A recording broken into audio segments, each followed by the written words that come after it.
Fala galera, beleza? Beleza não, né? Não tem como tá beleza. Vamos começar aqui esse pós-jogo de Fluminense 2, Vasco 0 pelo Campeonato Carioca. Partida realizada no Maracanã, onde o Vasco perdeu, né? O clássico perdeu o primeiro grande desafio assim do Vasco na temporada oficialmente. O Vasco começa a temporada com um desafio interessante, que foi um amistoso contra o River Plate, e o Vasco foi derrotado. E agora teve o seu primeiro grande desafio, né, jogando contra uma equipe da primeira divisão, uma equipe que já estava mais preparada, né, uma equipe que foi quarta ou terceiro colocado no último Campeonato Brasileiro, fez uma boa campanha, e o Vasco foi reprovado, né, nesse teste. Assim, eu não vou dizer aqui que o Vasco fez uma partida ruim, não. Não acho que o Vasco tenha feito uma partida ruim. Acho até que o Vasco foi melhor que o Fluminense. Eu acho que o Vasco teve mais oportunidades até do que o Fluminense para ganhar o jogo. Mas futebol é resultado. Não vou dizer aqui que foi injusto o placar. Não, o placar foi injusto, porque eu acho que isso não existe muito no futebol, né? Assim, o Fluminense teve a competência do seu goleiro fazer ali 3 defesas fantásticas, pelo menos, né? O Fábio muito bem hoje na partida. Talvez ali ao lado do Germancano, o melhor jogador da partida. 3 defesaças ali em oportunidades do Vasco. E o Fluminense teve 2 oportunidades praticamente e fez 2 gols porque tem um atacante que realmente é fora de série, né? A gente conhece muito bem o Germancano. É claro que por conta da rivalidade a gente pega no pé, etc e tal, mas é um dos grandes atacantes aí do futebol brasileiro. Ele tocou na bola 2 vezes e marcou 2 gols, sendo ali o segundo gol um verdadeiro golaço. Então, assim, não dá para dizer aqui que o resultado foi injusto, porque futebol é merecimento. O Fluminense, nessas 2 oportunidades aí que o Fluminense teve, fez os gols e ganhou a partida. O Vasco não teve a competência, né, de colocar a bola na rede, muito por conta também da noite inspirada do goleiro Fábio. Acho que o Vasco fez um bom primeiro tempo, né? O Vasco dominou as ações ali no primeiro tempo, o Fábio brilhou. O Vasco poderia, né, ter saído ali no primeiro tempo com uma vitória parcial, mas não conseguiu, e clássico é isso, né? Clássico, às vezes numa bola tu perde o jogo, por isso que é um jogo diferente, por isso que é um jogo especial. É o que aconteceu hoje. Por muitas vezes a torcida do Fluminense viveu o contrário, né? De jogar contra o Vasco assim, pô, Fluminense amassando, e aí o Vasco achava uma bola e ganhava o jogo, sei lá, com um gol do John Clay, com um gol do Bruno César, um gol do Fabrício, etc e tal. Hoje foi o reverso, né? Hoje a gente sentiu na pele o que o Fluminense já sentiu na pele diversas vezes. E mesmo o Vasco jogando melhor, o Fluminense, em 2 oportunidades ali, ganhou o jogo. Bom, vamos lá. Vou mais uma vez aqui, antes de eu começar a fazer as minhas críticas, que eu acho que é importante, né? Acho que é importante a gente criticar, a gente entender que o Vasco realmente está num processo de reformulação, etc e tal, mas que precisa de uma cobrança, né? Não dá para ter uma paciência infinita com o Paulo Brax, com quem está montando o time. Eu acho que tem que ter uma cobrança em cima ali. Então, mais uma vez, eu vou reiterar aqui. O Vasco fez uma boa partida. O Vasco poderia ter vencido o jogo. Talvez se o Fábio não tivesse num dia iluminado, a gente ia estar aqui agora numa felicidade com o Vasco vencendo bem o Fluminense hoje. Mas o Fábio estava num dia muito bom. E o Germancano fez 2 gols, o Fluminense venceu o jogo e futebol é resultado. Eu acho que hoje ficou evidente as carências, né, do elenco do Vasco. A gente já está aí na metade de fevereiro praticamente e o Vasco ainda tem um elenco muito frágil. O Vasco ainda não tem 11 peças para o time titular, na minha opinião. Hoje, por exemplo, o Jair sentiu, não pôde jogar e a gente teve que colocar o menino Barros, coitado. E fez uma boa partida, tá, o Barros. Mas assim, botar o garoto meio que para estrear numa fogueira. Então falta muitas peças ainda, né, para esse time do Vasco. Falta muita coisa ainda. O Vasco precisa de muito reforço.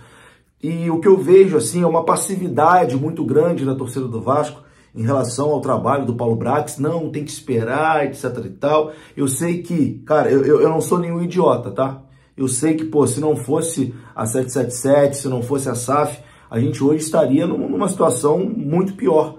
Então, o Vasco hoje tem a oportunidade, né, de montar um time mais competitivo por conta do investimento da SAF, etc e tal. Mas não é por isso que não tem que existir cobrança. Não é porque o passado recente do Vasco é uma M completa que a gente tem que aceitar tudo de bico calado e pronto, acabou. Não, tem que cobrar. O elenco ainda é muito frágil. O Vasco ainda é muito frágil. O Vasco ainda não tem um time titular formado. O Vasco precisa ainda de muitas peças para esse time titular. Precisa pelo menos de um camisa 10, de um atacante de lado, de mais um volante, de mais um zagueiro. Isso para ter um time titular competitivo. O Vasco ainda está longe de ter um time titular competitivo, apesar de hoje ter competido. O Vasco fez uma partida boa contra o Fluminense. Perdeu por detalhe, né? Perdeu porque o Fluminense tem peças individuais que fizeram a diferença e a gente nesse momento não tem. O Fluminense ganhou o jogo hoje em duas peças, no seu atacante Germancano e no seu goleiro Fábio. O Vasco não tem ainda duas peças assim para decidir a partida.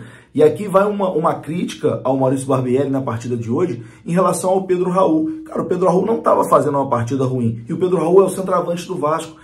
O Pedro Raul tem que ficar ali, com uma hora a bola vai sobrar para ele e ele vai fazer o gol. Como aconteceu hoje com o Germancano praticamente não tocou na bola. A bola chegou duas vezes, o Germancano marcou 2 gols. Então, assim, não tem, na minha visão, explicação para o Maurício Barbieri ter sacado o Pedro Raul e colocado o menino Aguinaldo, assim. Cara, com todo respeito ao Aguinaldo, coitado, eu acho que ele é um garoto ainda que tem muito a evoluir. Eu acho que o Aguinaldo ainda vai ser muito útil para o Vasco, mas ainda não é um garoto que está pronto, ele tem muitos defeitos, é um garoto que não fez base praticamente. Ele, até, sei lá, os seus 15, 16 anos, jogava no futebol de várzea lá no Maranhão, até se profissionalizar aqui no interior do Rio de Janeiro e depois ganhar a sua oportunidade do Vasco. Cara, gosto muito do Aguinaldo, é um bom jogador, é um bom garoto que vai evoluir e vai ajudar muito o Vasco no futuro próximo, mas ainda não está pronto. E assim, não vejo explicação para hoje o Maurício Barbieri tirar o Pedro Raul e colocar o Aguinaldo. Para mim foi a principal crítica que eu tenho hoje a fazer ao Maurício Barbieri. E assim, justamente no momento que ele tira o Pedro Raul e coloca o Aguinaldo, o Vasco começa a cruzar a bola na área, pro Aguinaldo que tem 1,5 m. Então assim, não tem explicação uma coisa dessa. Foi um erro assim de tática, de planejamento do Maurício Barbieri, na minha opinião, que custou muito caro, né? Talvez tenha custado nessa derrota do Vasco hoje, mas é aquilo. Esbarra também nas faltas de peças, porque o Pedro Raul, tu quer mudar ali o time, tu tira o Pedro Raul, tu vai botar quem? Tu vai botar o Aguinaldo. O Jair não joga, tu vai botar quem? Tu bota o De Luca, tu improvisa o Barros, tu bota o Galarza. Então, assim, o time ainda precisa de muitas peças. Não vou colocar aqui que hoje é terra arrasada, não acho que seja terra arrasada. Eu acho que assim, Vasco, entre aspas, o Vasco até merecia, né, ter vencido o jogo. O Vasco fez ali, criou oportunidades, esbarrou ali numa atuação muito boa do Fábio, esbarrou no Germancano numa noite iluminada, mas ainda é um time carente, né? Um time que precisa contratar, um time que está sendo montado, um time para ser competitivo numa Série A de Campeonato Brasileiro ainda tem que evoluir bastante. Então, assim, usar essa partida de hoje como um choque mesmo de, olha, pô, a gente precisa movimentar muita coisa aqui para poder ser competitivo, né, numa primeira divisão de Campeonato Brasileiro. Então, cobrar aí durante a semana o Paulo Brax, respostas, né, é abril, meu amigo. E aí, já complicou no Campeonato Carioca em relação à classificação. Como é que vai ser a Copa do Brasil do ano que vem? O Vasco tem que buscar essa vaga. E aí, vai ter que jogar a Taça Rio contra os pequenos para ganhar essa vaga? Então tem muita coisa que eu vejo que o pessoal tem muita paciência, mas que deveria cobrar um pouquinho mais, né? Afinal de contas, o Paulo Brax não está fazendo favor nenhum pra gente. Ele é um funcionário que recebe, deve ganhar muito bem para fazer o seu trabalho no Vasco. E nós, como torcedores, a gente tem que cobrar mesmo, meu amigo. Tem que cobrar respostas do diretor de futebol do Vasco. E hoje ficou assim evidente que o Vasco tem muitas carências, apesar da boa atuação. Acho que o Vasco jogou bem, não acho que seja terra arrasada, mas ainda acho que esse planejamento tá bastante lento, né? Tá muito lento. E agora, quinta-feira, a gente tem esse clássico aí contra o Botafogo. Eu vou ficando por aqui. Se você tiver mais alguma coisa aí para acrescentar, pode deixar aqui embaixo, que é importante. Acho que o Alex Teixeira hoje fez uma boa partida, aí mais uma boa partida do Alex Teixeira, acho que vai ser um cara importante aí durante a temporada. Léo Pelé também, achei que fez uma boa partida. O Miranda, mais uma vez, mostra que realmente é difícil imaginar o Miranda como titular do Vasco. Gostei do Rodrigo hoje, o volante Rodrigo, apesar de ter falhado no segundo gol do Germancano, enfim. Dá pra gente lapidar algumas coisas, mas ainda falta muito pro Vasco ter um time competitivo para brigar, né, numa parte de cima aí de Campeonato Brasileiro. Valeu, um abraço, saudações e até a próxima.